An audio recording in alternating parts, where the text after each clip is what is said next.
Gül kokulu tenimleri. Ben o rüzgarı tanırım. Gül kokulu tenimleri.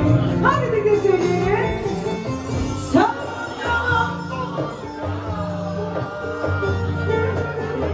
gider yalan yalan yalan. Gönlüm aydın yalan.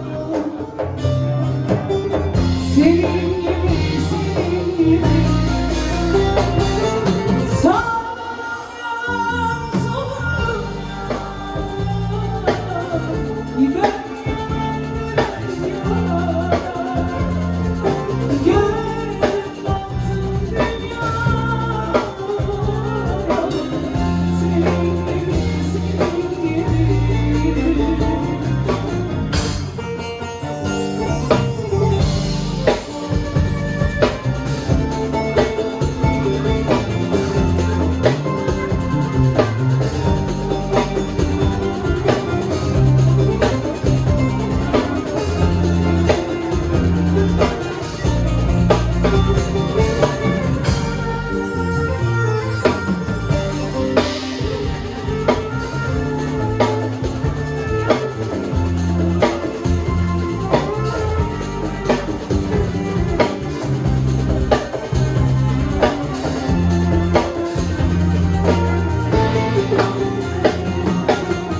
Bu yol gidip dönülmezmiş.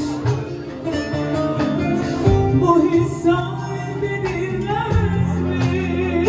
Bu yol gidip dönülmezmiş. Bu his sahiplenilmezmiş. Var mı yok mu bilinmezmiş. Senin gibi senin gibi. Var mı yok mu bilinmezmiş. Senin gibi senin gibi. Haydi birlikte.